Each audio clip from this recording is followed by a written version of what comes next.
పోయేస్తుంటే ఆడ పెళ్లి చేలో వాళ్ళు నాటుతున్నారు మొక్కలు నాటుతుంటే అదే చేలో చుట్టి గెడి మీద నిలబడితే రాళ్ళు ఎత్తుకొని పడవలు ఎత్తుకొని వచ్చారు. పైన పడుతుంటే నేను అడ్డం పోయాను, నన్ను పడవ తీసుకొని తలను కొట్టిండు.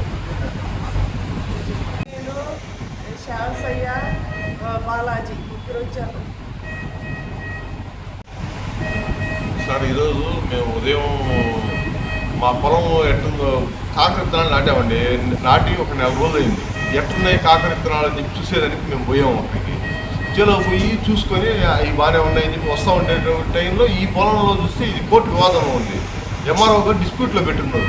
వాళ్ళు వచ్చి మా మీద కత్తులు, అంటే వాళ్ళు కత్తులు దేనికి తీసుకొచ్చారంటే ఆ పక్కన జావాలు చెప్పి నడికేదానికి తీసుకొచ్చారు. ఆ కత్తులు తీసుకొని వచ్చి మా అమ్మని ఇక్కడ కొట్టారు. ఆ కత్తితో ఆశేషి అనేవాడు కొట్టాడు. తర్వాత నా మీద రాళ్ళతో దాడి చేశారు.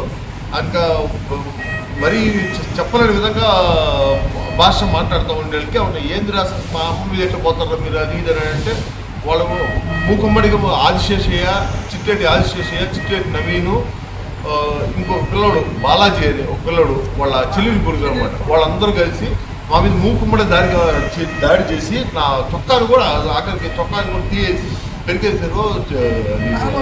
కాలంలో పడిపోయాను.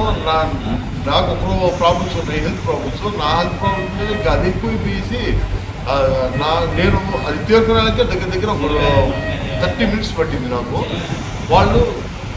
వాళ్ళేమో వాళ్ళని బాధ పెట్టాల ఏమి వచ్చేదానికి ఈ లోపలే ఇంత రాద్ధాంతం చేశారు. మా అమ్మకి ఇప్పుడు ఇది ఇక్కడ లోపల స్కానింగ్ తీయాలంట. లోపల నుంచి ఆ కత్తి ఘాటు బాగా లోపలికి వెళ్ళిపోయిందంట. ఈ స్కల్ నుంచి లోపలికి ఇప్పుడు సిటీ స్కాన్ తీపిస్తే కానీ దాని పరిస్థితి ఏంటి అనేది తెలియని పరిస్థితిలో ఉంది. వాళ్ళ ఒక పొలిటికల్ పవర్ని ఉపయోగించుకొని వైఎస్ఆర్సీపీ నాయకుల అండదండలతో మా మీద ఈ విధంగా దాడి చేశారు వాళ్ళు. మాకు ఏదైనా న్యాయం చేయండి అని చెప్పి మేము కోరుకుంటున్నాం.